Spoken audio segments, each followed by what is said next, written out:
We want a very thriving firearms industry as well as a firearms community. Welcome to Gun Owners of America's State of the Second podcast. I'm Kailey. And I'm John, and we are here with Chris from Ballistic Dummy Lab. How are you today, my friend? Good. Thanks for having me out. Well, thank you for being on. So let's start off. What is Ballistic Dummy Lab? Give a little backstory on the company. Okay, so Ballistic Dummy Lab is a surprise, we make ballistic dummies. But we actually came from a special effects background in the film industry, and about 15 years ago on a show called Deadliest Warrior, we were asked to create a ballistic dummy. And what is a ballistic dummy? Just in case you don't know, basically it's a human formed dummy that it can either have internals, bones, and organs in it or not. And we use it for testing either ballistics, surprise, surprise, blunt force trauma, also cutting works well on them, like swords and knives and whatnot. So we were asked to develop them. It was always kind of a side project for my wife and I. And come 2019, I decided to actually make it a separate company from my FX company. We called it Ballistic Dummy Lab, and we opened up as a corporation, and here we are. So what shows have you worked on? Television shows. So we were featured in Forged in Fire, Deadliest Warrior, like the one I told you about. Also, we were on Hollywood Weapons. It's a little bit of a smaller show, but a lot of people like that one. And then our products have been on fiction shows like NCIS, CSI, Bones, just as props and whatnot. So, how do you get into that business? Which part? All of it. Like, what made you get into the ballistics, the gel part of it, and all the above? Well, when you're my title in the film industry, they call us special effects makeup artists. So, if you want to be a werewolf, I could turn you into a werewolf, but also we like to just play around with all different types of materials and whatnot, because we make props as well. Like if you need a fake head that looks like you, or a severed arm or something. So we're always playing with materials, and gelatin is one of the materials that we use a lot. So I had a familiarity with it, and you have a basic understanding of anatomy too. I'm by no means a doctor, but I understand where things are in the body and how they work. So it kind of like works together. It's kind of like form and function. You're artist, so you know what looks cool, but also you know where to put it, so you can create a prop. So we actually, it was interesting moving from a prop that was supposed to perform a certain way on film to a prop that, hey, we don't know what it's going to do with a certain caliber bullet. We don't know what it's going to do with a certain sword. Let's see, So it was just a testing median. So transitioning over to that was, kind of a no-brainer. So what makes it ballistically rated? What goes into that part of? What we did when we first developed the first formula was in the ballistic industry, there's tons of testing mediums depending on what country you're in and whatnot. But two of the main ones are FBI formula and NATO formula. And basically the big difference between those is concentration. So you have 10% for FBI.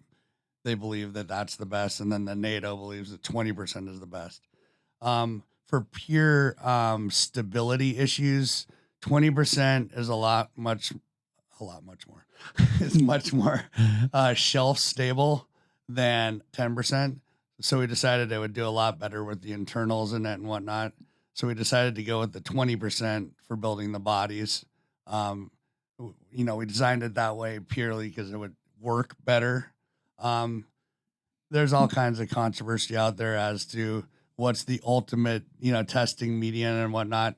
What it comes down to, what I tell people is, as long as you use the same formula every time, let's say we're testing like a 9mm, a 45mm, back to back, and we want to see what the difference is. As long as you use the same testing median, you're going to see the difference. We are not building an exact replica of the human body because you have skin, muscle, bone. They're all different densities. We're building something with all the same density. Am I nerding out too much? No, you're fine. I like it. No, because it's weird.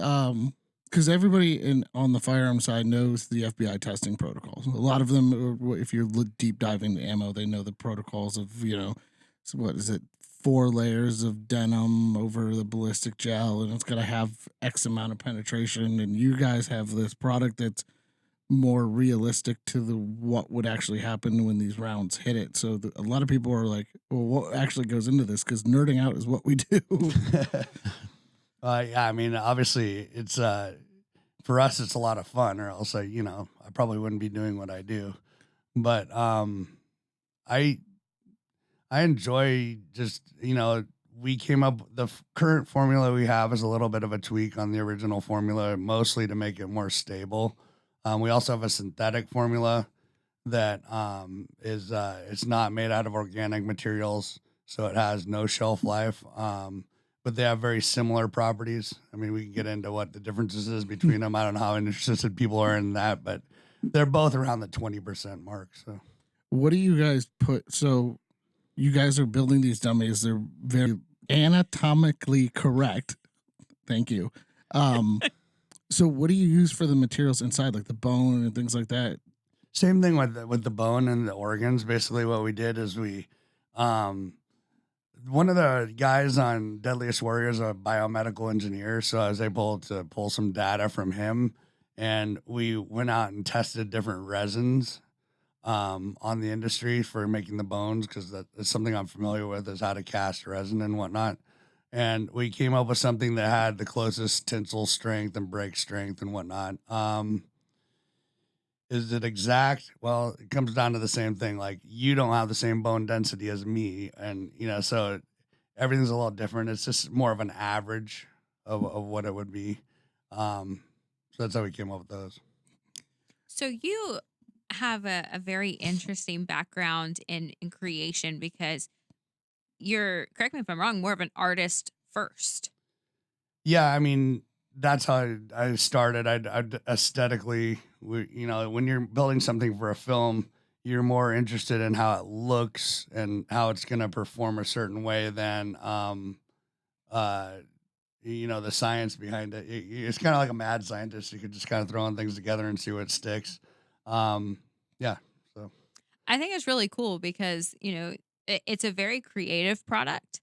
Obviously, it's so creative that it's being the centerpieces of shows, and is something that is becoming its kind of own like pop culture symbol in the firearms industry. I mean, we know from the political side that the narratives and the creation of facts is interesting, of exactly what some calibers of of bullets are rumored to be able to do. So it's really cool that you have a product that shows the reality versus the fiction of what comes out of some politicians' mouths. Well, just come out and say it. A 9mm will blow your lung clear out. What do you mean?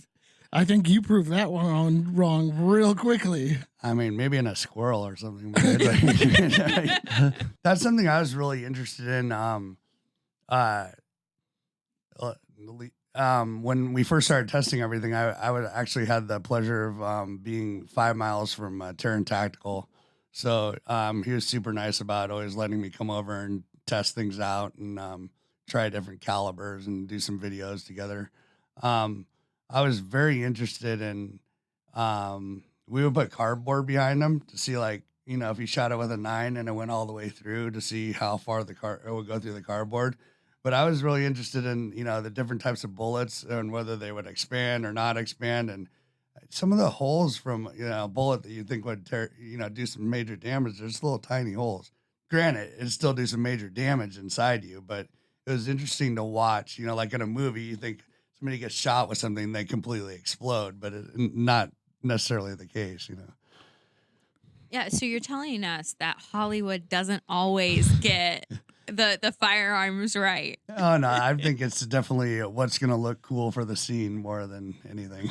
You're working in that industry, and I, being a gun nerd, there's probably movies I go, oh yeah, that's not how that works, or that's not the way that gun works, or that this is fired 20 rounds and it's only 5 round cylinder out of a revolver.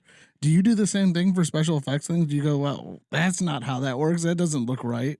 Yeah, unfortunately, my wife is worse at it because she's an on-set special effects artist, and we can't get through a movie without her saying that blood stain is 3 inches higher than it was in the last scene, or like saying that scar is less healed than it was in the last. She's terrible because she's huge on continuity when she's on set. So like when you get that in your brain and then you're watching the movie, you're like, wait a minute, that's not right. So. You mean like the firearm changing 4 times within one scene? Oh, I was watching something the other day. I shut it off. Like the gun changed colors 4 times across 4 different scenes. I'm like, this is the same. You're portraying the same gun. Who is your armorer? Like, there's probably hundreds of us in the firearms industry who have been like, just hire us. I will do it for free. I will teach you the proper ways in doing this. Yeah, some of them are terrible, man. Even as a kid, you notice that stuff. Like when Rambo first came out, you're just like, come on. My favorite, we were watching a show the other night, and I called it out. I was like, stop it, you're ruining the show. They used an airsoft gun in one scene, and they did it from the front barrel portion. I'm like, yeah, that's an airsoft gun. I can tell right there. She's like, shut up and enjoy the film. It's fictional. No, it's ruining my immersion. Yeah, I mean, it's true. At some point, I tell my wife the same thing because I do come from a theater background, so the whole idea of suspending the disbelief. You gotta have if you're going into an entertainment type thing to have fun, you gotta kind of turn the brain off a little bit. But I get it. If it's your world, it's hard to turn the brain off for it. Yeah. So Hollywood Films, was the company founded in California? Is that where home base is? Yeah. I grew up in California. I've lived in a few different states throughout the years. But over the summer, we decided to make the migration. So now we're Southern. We're just north of Atlanta. So we're actually loving it. See, loving, got a little bit of it. Yeah. No, it's great. The South definitely has a charm that, California didn't, but it's not just that. It's cost of living. I think the kids are going to be able to have more freedom as they grow up because everything's so expensive in California. A kid can't even, if they want to live away from their house, and they're 21 and they want to move out, they can't. Who can afford a $2,500 apartment? So. Yeah. So I think that'll be great. Also, obviously, having constitutional carry and a few other. The other day, I went to Cabela's to buy some ammunition, and I got up to the cash register and I had my ID all ready because I'm like, you got to write down all my info. She's like, "Oh, honey, you're fine." And I went, "Wow." So yeah, it's pretty cool. Welcome to free America. So, where is the company manufactured? Where do we manufacture the dummies? Yeah. In Woodstock, Georgia. Oh, okay, cool. Yeah. So everything moved with you yeah, guys. we all moved everything. That was a big move. We took up an entire 53-foot semi just for the company. Wow. Yeah. So a lot of, we see a lot of companies move out of New York, California, other states that are not friendly. That's a big decision to not only uproot your whole life, but to uproot your company and you're leaving behind employees and all of the things. How did that decision come about, and what was kind of the biggest challenge in moving from California to Georgia? The biggest immediate challenge was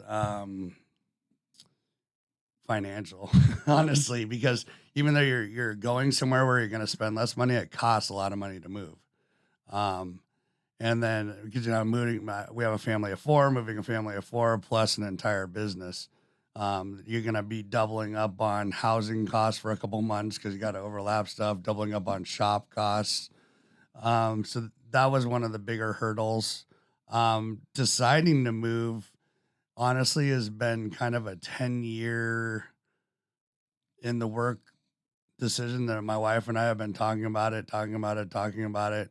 And we weren't really sure where we wanted to move. There were a lot of options throughout the years. Finally, she got a job down here in 2018. Was it before the pandemic? Anyway, a couple years ago, she got a job down here, and she loved it. And I had driven through Atlanta when I was a kid, and I just drove through downtown, and I wasn't a big fan of it, so I had never thought about Georgia. But I came out for work, and really enjoyed, seeing the outskirts and whatnot. So I came home and I said, "All right, you want to move to Georgia? Let's consider it." So we made a plan and decided to finally get out. Well, Georgia's becoming a big area for the film industry to film at. I mean, there's a lot of television productions happening in Georgia. Yeah, it's great for her. I'm kind of one toe in the film industry and mostly into progressing Ballistic Dummy Lab and other avenues, but she loves being on set, so that was a deciding factor. So we've seen your product in probably hundreds of YouTube videos. What is the craziest thing that somebody's called you and been like, yeah, we're going to shoot your product with this? Oh, wow. Well, I mean, there's been 2 videos this year alone with RPGs, which is pretty freaking amazing. And then when Grand Thumb did the tank, I've been going down to drive tanks for about 3 or 4 years now, ever since, to go into the Gundies and whatnot. And we've always been talking about doing the tank. And they're like, well, we don't know how well we can aim it to actually hit a body and whatnot. And then he finally pulled it off. It's pretty amazing. Yeah, I've seen it with the tank. Somebody hit it with a cannon. Yeah, we did the cannonball we did in we did that up at Washington County Machine Guns, which is in southwestern Pennsylvania. Really amazing ranch up there where he has like the guy's name is Tread. He has like over 80 plus machine guns you can come and just rent out. You can have a bachelor party there. You can do all kinds of stuff. Plus he's fully explosives certified. So we were able to do a bunch of like explosives and whatnot up there. So it was a lot of fun. But he had a bowling ball cannon, and yeah, watching that bowling ball go through the body was just, none of us guessed it would go completely through like that. That was amazing. So being, we were talking a little bit beforehand, being a part of set productions and things like that. What is your opinion on the Alec Baldwin situation? From what I've read, and I when I read things, I try to get it from more than one source, and I've actually followed the trial a little bit of the armor. I think she probably was justified in getting a manslaughter charge. Obviously it was a negligent manslaughter. It's not, so we'll see what the sentencing is, but the armor is in charge of the weapons when they're on set. So, I mean, it was up to her to make sure that there were no live rounds in her box, which obviously was a live round that, fired and killed the lady. As far as Alec Baldwin's responsibility, I think there's definitely some negligence there as far as like how he was handling the gun while the camera woman was, focusing the camera. He probably shouldn't have been aiming it at her, because usually when you're on set, if somebody's going to be in the line of sight of the gun, there's some form of safety barrier put up, which obviously they didn't have up. So this is speculation, but I think she was focusing for the scene, but for the practice. But then as soon as they were going to shoot the real scene and shoot the actual blank, she wasn't even going to be behind the camera. There's going to be, safely offset. So I think it's a little bit of negligence on him pointing a gun at someone, and then a little bit of negligence on him not knowing, whatever. Did he pull the trigger? Did he not pull the trigger? Obviously, he was playing with something on the gun that made it go off. He probably shouldn't have been doing that. that's one side of it. The other side of it is he's a producer and he was a controlling producer. He wasn't just a put money into the project producer. So he had a responsibility to be controlling the set and making sure there was proper safety meetings. There's rumors of safety meetings being rushed. Um, like everything, pick it up, and let's not be as safe as they should be. So I think that in itself is a negligence. So we'll see. He's pretty famous. He probably has pretty good lawyers, but I mean, in my mind, there's some responsibility there. Yeah. Yeah. I think it's just interesting from, obviously we don't have any experience on a set, right? That's not something that we've ever done. The vast majority of people that have weighed in on that have probably also never been, on a set and even seen those precautions, like you said, putting up a barrier, and things like that. What has been interesting to me from the kind of view of media coming out of about it is how fast the narrative blamed the firearm Oh, right. and not the people in charge of the firearm. And we preach a lot about personal responsibility. It's I think the foundation for every gun owner, for anyone who handles any weapon of any kind, not just firearms. And so it's always just kind of struck me as odd that they were so fast and so unified in the blaming of the inanimate object that requires someone to do something with. Oh yeah, immediately he was pushed away from the blame. It had everything to do with the gun. It did it all on its own. Like that's not how that works. Not at all. Anybody who's handled any type of firearm knows that. But we've seen just the exact opposite with Will Smith on a set, and somebody reached down to touch something, and he smacked their hand and cleared it. As they picked it up and they were starting to do stuff, Will grabbed it from him and racked it back and cleared it. So there is clearly some actors who, and I guess we could put Keanu Reeves on that, who've seeked extensive firearms training for the productions, and some who just clearly vilify them and then don't seek the proper training, and then accidents happen. Yeah.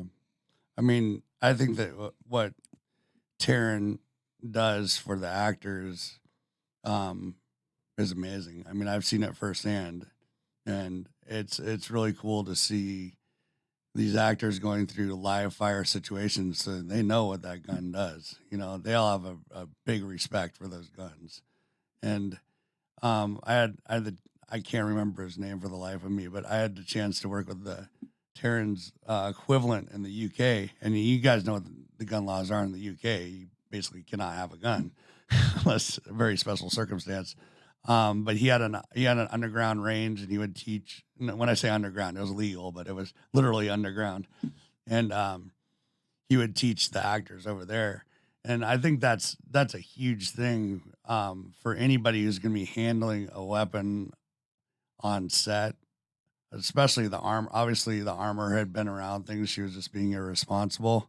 But the guy who always mostly works with Taran, Gary Tours, super amazing guy. Also, he did all the John Wick stuff, and you have to have respect for it. I mean, you have to understand what's in your hands, or else, I mean, stuff happens. Well, I think that the people who do it right, and understand the responsibility, understand the risks, and I think they do good as far as making sure that firearms remain a part of our culture, because whether we like it or not, and we can, and I'll be the first to say, I don't think that Hollywood should be the sole purveyors of culture in our country. I think that they are a purveyor of culture, I don't agree with everything that they think is culturally relevant, but they are a substantial voice. And so it's unfortunate when you see movies that are portraying firearms in a negligent way, or in a way where it's not respecting the firearms, because for many people that is their first introduction into the Second Amendment, at least visually or conceptually. And so you have to have um, a understanding of, I think, responsibility over profit, in a an understanding that the firearms community is an incredibly welcoming place. But it's something that we all take a tremendous amount of pride and responsibility for. Yeah, and to piggyback off of you on that, I mean, we are fighting and have been fighting the Undetectable Firearms Act. And that kind of misnomer came from Hollywood. I mean, look at I think it was Die Hard 2 is when he's like, "Oh, he had a Glock. It's a porcelain pistol that can go through metal detectors." Anybody who's handled a gun knows that there's no such thing as an undetectable firearm. They all have metal in them somewhere. Do I need to preach it louder for the people in the back? The barrel has to be metal. There's metal inserts in there. The firing pin is metal. The ammunition is metal. Do I have to keep going? Like, come on. The thing with as much as we hate how Hollywood portrays firearms and how they use it to get profit, but come at us and go, we don't need them. They're also an avenue to get into the Second Amendment. A lot of people buy firearms because they've seen it in a movie or they saw it in a video game or something like that, and it's an avenue for people to get in, and I guess you could call it part of the on ramp. But I'd like for them to like actually learn and educate themselves, and I think I think what Taran's doing is outstanding by educating and teaching them how to properly handle and how it actually works, and that's why I enjoy a lot of the movies that he has been kind of helping with over the years. Well, I think when how could I put it? When I said I was going to get into politics, but here we go. When the left in the Clinton era was completely different than the left is now. I mean, I think everyone can agree on that. But if you look at the film industry, it hasn't always been like it is now. And there are, I mean, one person's still in the film industry and still directing that. He's not gonna be around for well, I shouldn't say that's not nice, but he's getting up there in age. But Clint Eastwood, and he's a big advocate for Second Amendment, and he you can see it from all his movies. I mean, Dirty Harry all the way up, man. He respects those guns, and the gun was a big part of his movies, and it was amazing stuff. Charlton Heston, obviously we lost him, but there's been people in the industry, and I think if you go back further into like the Western era and whatnot, everybody there, John Wayne, they all knew what a gun was. They knew how to handle it, and they respected it, and they believed in gun rights. But I think that, unfortunately, Hollywood being union run and unions being aligned with the left, blah, blah, blah. Well, I mean, we just saw that, what's it, a month or two ago, Kurt Russell do an interview, and somebody was trying to bring up the Second Amendment. And he goes, "This is not what this conversation is about. You know where I stand on this. I'm a strong supporter, and you're just trying to get your narrative out. I'm not going to be a part of this." Yeah. I mean, Kurt Russell's a good example. I'm trying to think of there's a lot. There's a couple. There's a lot out there, and a lot of them are underground because they're a lot of us who work in Hollywood are we zip it when we're on set. I mean, there's a lot of people who are underground. I mean, who would have thought Halle Berry? I mean, like, it's like there's a lot of people who are gun owners, respect guns, and I mean. So, do you think, because again, like, I've never lived in Hollywood. I'm not gonna know these kind of details, but Do you think that the divide between those who own guns and respect guns and understand are kind of separating out from those that don't, or are they so underground that you would never even know, um, who they are? Well, it's funny because we were all talking about COVID earlier, and it was kind of funny what happened during COVID. Kind of funny and scary at the same time. All the people who um, publicly were against guns went out and bought guns.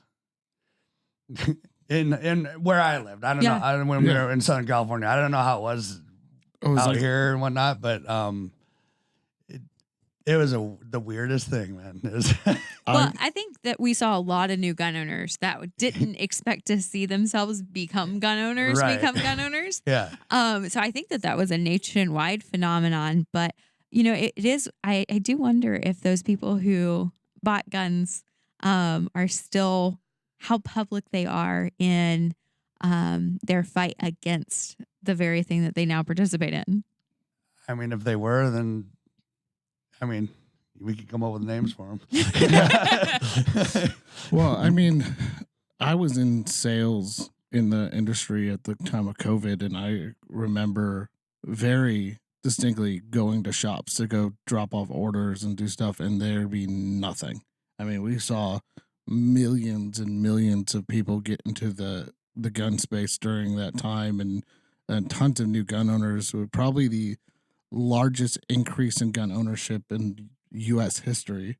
I don't know the full numbers, but I know we broke several month-to-month records just for the NIC system, and that's just the number of background checks. So we know some data. We don't know all the data, but it was crazy because there were things like at one point I was talking to one of the Glock reps. He goes, "We've got nothing. We've dug everything out of the warehouse that we can find. There are guns that we didn't know they didn't know they have." But as a joke, he's like, "We had things that we didn't think would sell, and we have sold off all our old stock and everything that we've had for years that have been sitting there."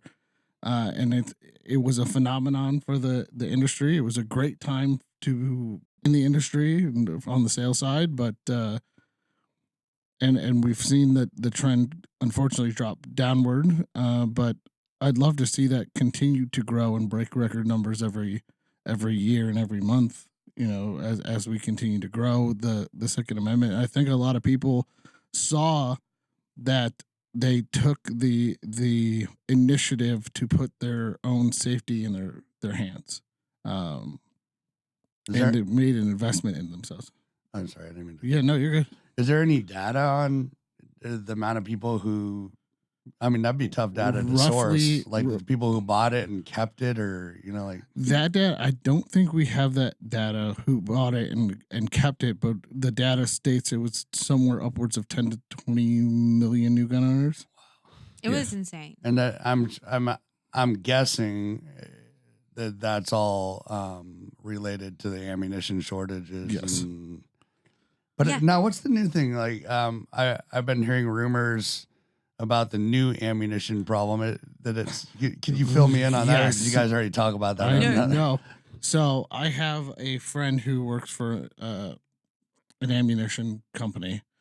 We were talking about this. So basically, the chemical that they use to make the powder is being hard to source because a lot of the NATO countries are buying it up to make powder for the ongoing wars. And what has happened is they are buying powder from secondary sources to load. And basically, like they called their manufacturer and was like, "Hey, we need," I think it was something like 4 container loads of 9mm. And they're like, "Cool, we have no powder." So they sourced powder from another company to send to them and go, "Here's your powder. I need 4 container loads of 9mm."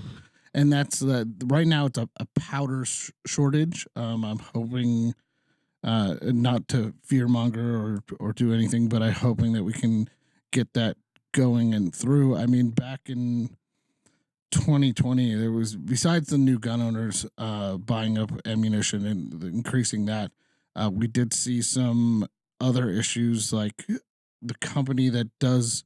There's like one company that supplies a huge um, supply of the shotgun, I believe, plastic for the hulls and also the powder. And they're out of Texas. And when the Texas freeze happened, they lost everything. Oh no. So that was another thing that it was Well, just all the of perfect 2020 storm was just of, a supply chain nightmare. Like just Yeah. in general. Well, one of the factories in Texas that all their pipes burst and they had to completely redo it. They were a major resin manufacturer, so we were having resin shortages for like the bones and stuff. Well, wasn't there one other thing going on though, like a big sale of ammunition companies? yes. So Vista Outdoors, who is one of the largest producers of ammunition in the U.S., they own brands like Federal, Remington, Spear, CCI. They just sold to a Czechoslovakian group. And we've seen a lot of foreign interest in gun manufacturers over the last few years too, as well, which has been interesting. How does everyone in the gun industry feel about that? You know, that's a very good question, right? So like we're a gun advocacy group. So we have friends in the industry that tell us all kinds of stuff, but you know, it's complicated, I think, as everyone's feeling on it. Sure. You know, it definitely, you know, from a policy side of things, anytime you're dealing with potentially importing firearms, it changes the standards for firearms. That it changes, you know, different bureaus and the ATF, and so it's something that, you know, like we're constantly monitoring from the policy standpoint.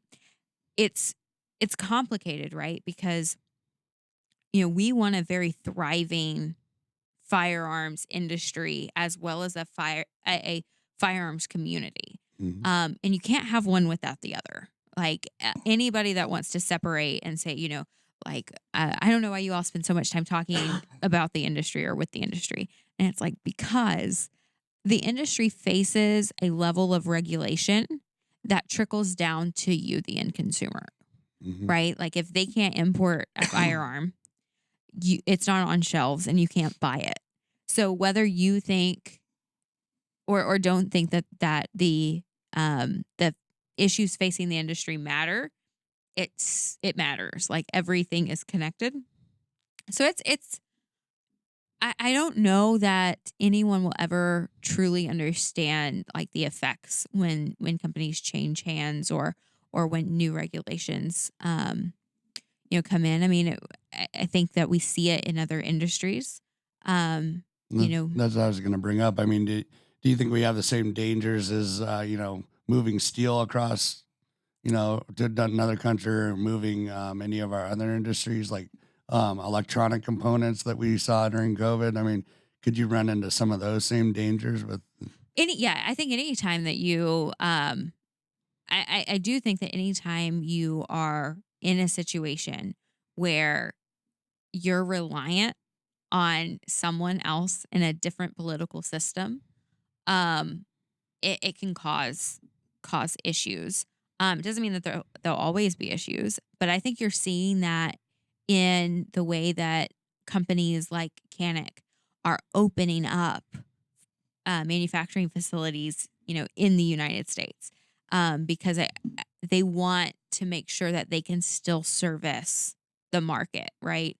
Um, and I think it's also giving some opportunities for some smaller firearms companies to start up and to grow that are, you know, fully based in the U.S. And so um, I think as the industry shifts, there's a certain amount of supply and demand that happens, and things kind of get shifted around. I think the big thing from the industry side that we saw during the whole ammo shortage and things like that was that A lot of companies are looking bigger. We'll say the bigger companies are looking at acquiring ammunition brands. I mean, we saw our friends over at CZ just acquire MagTech. Um, and the reason for that is without, first off, they need it for testing, but without the ammunition buying being on the shelves, the guns are basically useless. I mean, you need one for the other, and without having the ability to, uh, let's just say, that gives them the ability to be flexible. So if let's just say we have another ammo shortage, by be having the ability to own your own manufacturing of ammunition, you could go cool. I need to up the sales of my firearms. Uh, if you buy XYZ gun, we have a rebate to send in to get 100 rounds or It's whatever. not just that. Like, if you think about I mean, obviously you've worked in the industry, just all of the ammunition that is spent in testing Oh yeah. firearms. Like, you Oh, know, I I know. We were scrounging. I was wrestling for ammunition for testing and testing protocols and making sure that we had stuff, putting in orders with company. I mean, we had I'm not going to say the company, but we had a large order in that was 2 years in the making, waiting for it to show up. I mean, we had a yearly order that we put in for testing protocols, and we were told, sorry, no, sorry. I mean, we saw certain companies go direct, which affected the retailers. We saw things like that, but like a great example of someone shifting, I will say, is Sig. Sig has their own ammunition facility, and a lot of companies saw what Sig did, and Sig was able to test and sell and get product out and be able to give rebates and things like that to get ammo. We're seeing, so CZ bought MagTech. I don't know the conglomerate that bought that side of Vista. I mean, we're seeing Browning also coming out with their own ammo. We've seen a number of companies now coming out with their own ammo, and that was very reminiscent of like the 1800s. A lot of companies in that time were also either producing their own ammo or their cartridges were named after it. That's why we have like 45 Colt, and we have uh, all the ACPs. For people that may not know, ACP stands for Auto Colt Pistol, because you would buy the gun and the ammo would tell you what to buy. Hey, I have this 32 Colt. Cool. It says 32 Colt right there. And I think we're seeing kind of that shift of companies now going back into their own control. I wouldn't say controlling their own calibers, because that was more of controlling your calibers back then, but controlling their flow of ammunition into them, so they don't have to worry about that again. They don't have to worry about the supply chain issue to get ammo for testing, because they own the ammo that is being manufactured. Now they may have a brass shortage or primer shortage or powder shortage or projectile shortage. That happens in any industry, but having the control to have your testing ammo is a big thing, especially because you've got, just look at our calendar. You've got not only testing, but you have range days.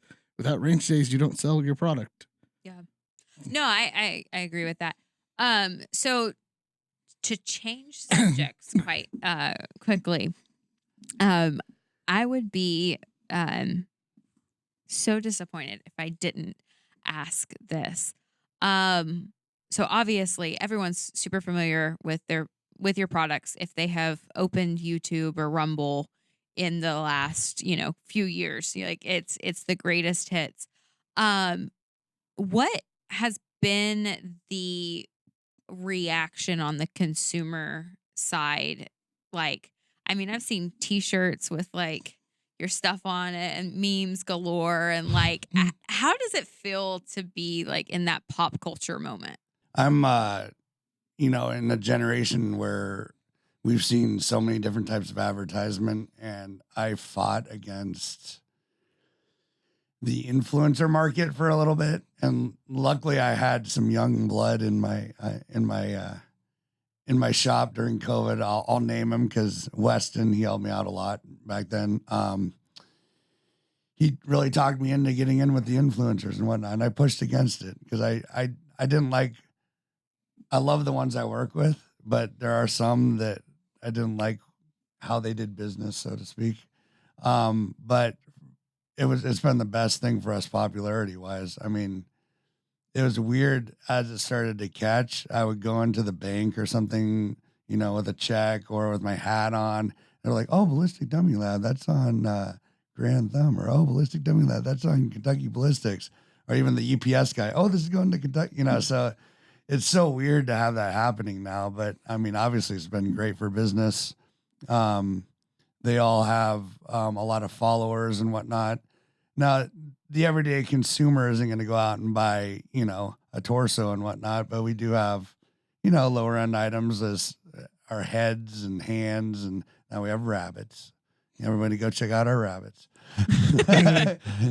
But no, it's been pretty cool. I mean, I think my wife's she loves social media, so she might be more excited about it than I am. I love it for the business reason. She's like, "Wow, everywhere you go, people know you." And So are the rabbits kind of like a expansion into like hunting, or where are we going?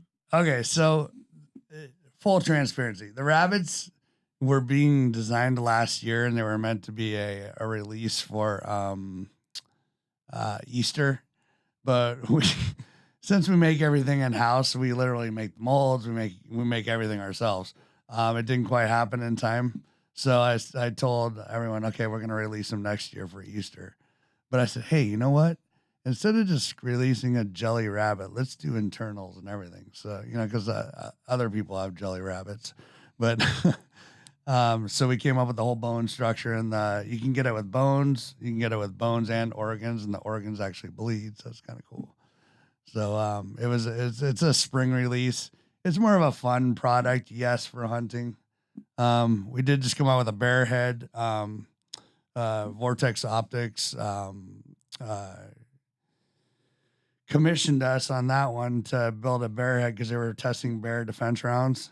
And it was really cool because I would have never thought to build a bear head because, obviously it's not for hunting, it's for defense. Yeah.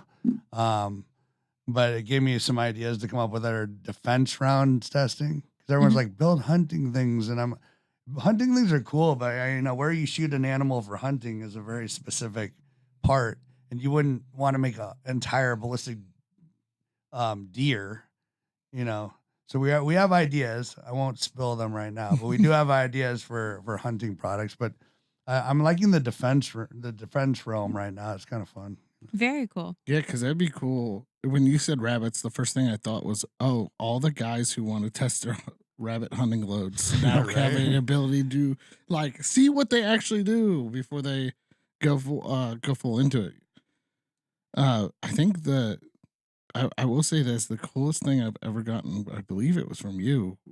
I was at Blade Show, and I got a little chunk of ballistic jelly. It was sat on my desk, and I would stab it with things during the day. Like, oh, I'm stressed, stab. I remember that. Yeah, we were at the Blade Show Atlanta, I think that was. Yeah, that's what it was, yeah. Yeah, it was when Tony, he had just released that knife with Wee knives. Yeah. Yeah, and it won, or Civivi. Was it Civivi or Wee? I mean, it's the yeah, same company. Yeah. But, and he had won that year for best new knife. And we had actually had a dummy in, we're friends with, the rep out here in the U.S. And he let us put a dummy up in the booth. And Seth was, stabbing it up. And, or not Seth, I'm sorry, Tony. Yeah. Seth's the guy, the rep. And I decided, hey, it'd be cool to have our business card, but put a little piece of synthetic gel on it. People love that thing. Oh, it was so much fun. I had it on my desk until it finally was torn apart. And I had a friend of mine gave me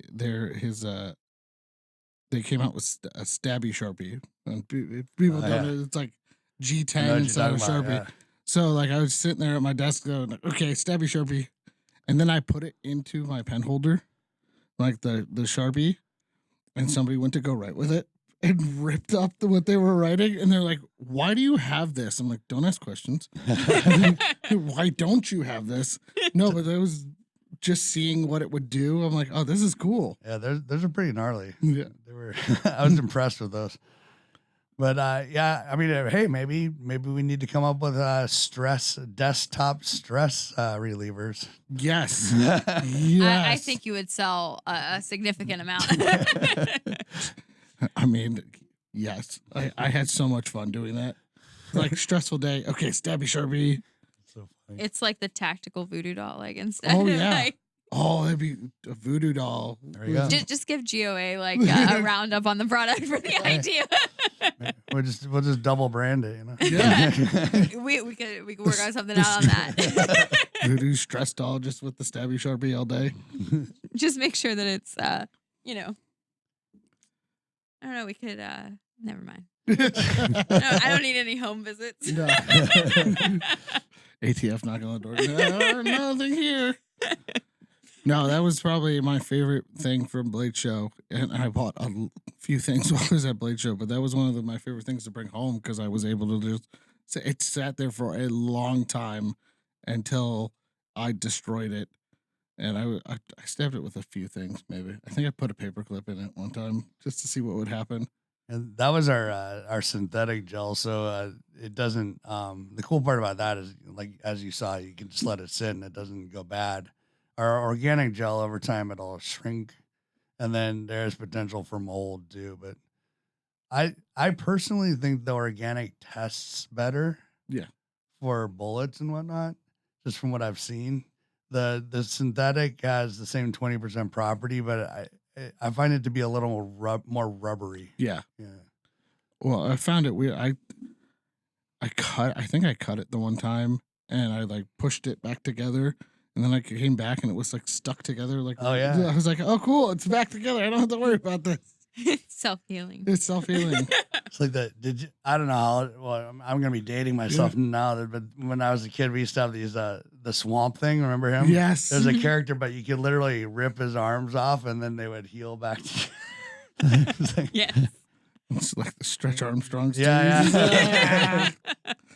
Those things are fun. No, I think I had way too much fun with that. I got told I needed to stop playing with that the one day because I was just having too much fun. I just got to send you a bigger chunk for your desk. Oh yeah. I was just I mean, it would be great. Just like a Zoom meeting, you just turn off your camera. Why are you saying things?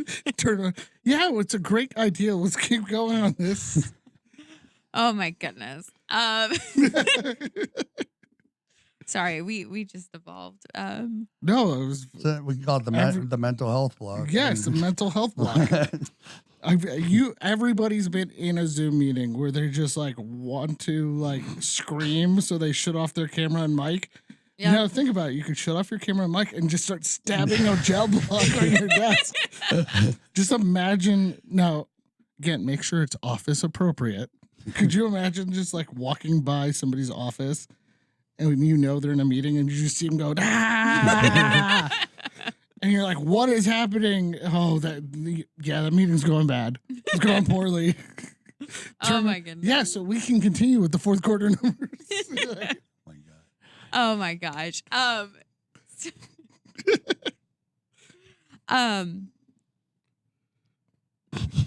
don't even know where we went down a path there, man. Yeah. What? Hey, you know? Listen, we've all been there. It's just. Oh, believe me, I take much pleasure in destroying. Like whenever I have something doesn't come out right and I can't quite sell it to a customer, we take it out in the parking lot and have fun with it. That's awesome though. I love that there's so much joy in your company. Like, because you make a product that's just fun. Like it's okay to have fun shooting.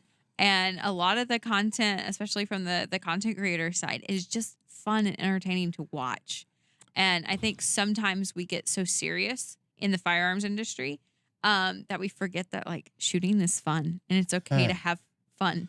Well, the hardest part, when I first started making videos was I was trying not to laugh because I'm destroying something that looks like humanistic with a sword or a gun or a knife, and I'm laughing my ass off about it. But I'm not laughing because I'm of the simulation. I'm just laughing because there's fake blood spraying everywhere, and let's face it, it's fake blood and jelly and everything. It's just it's like you said, it's fun. It's not. It's relief. If you could figure out how to partner up with my friends over at AZ Nunchucks, shout out to those guys, and figure out, because they partner up. I was talking to him. The owner, Scott, over there is a good friend of mine. He also owns Apex Tactical, or no, Apex, not Apex Tactical, Apex, the trigger company. Him and I were talking, and he started doing the nunchuck thing on the side because Arizona had a law that you couldn't own nunchucks. Oh my god! And they changed the law, which is the weirdest law for Arizona to have. So he started making it. So he told me the last time I saw him that he started working with smash rooms. I was like, think of a ballistic dummy smash room where you get like not a dummy, but something like a zombie. And you're just green blood flying everywhere as you're beating a zombie with a nunchuck. Oh yeah, I'm 100% in. There's the business idea right there. Oh, it's been put on the table before. I'll just leave it at that. That's awesome. Well, thanks for coming in. Oh, it was great. It was awesome sitting and talking with you guys. Awesome. Feel free to plug the social website where people can get all of the fun things that they could want. Yeah, I mean, if you want to check out our website to see what kind of products we have, it'd be ballisticdummylab.com. We do have our own YouTube channel as well. It's just if you just look up Ballistic Dummy Lab, there's videos that we've done ourselves, and I'm sure you've seen tons of videos that other people have done. We love it. You know, people like and follow us. Our social media is growing still, so it's always nice to have, you know, like-minded people become and befriend us. And where can people find you on social media?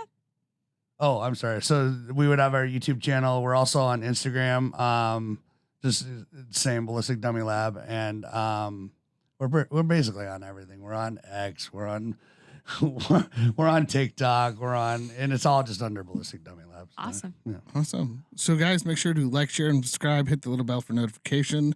Leave a 5-star review on all the podcasting hosts, and have a great rest of your day.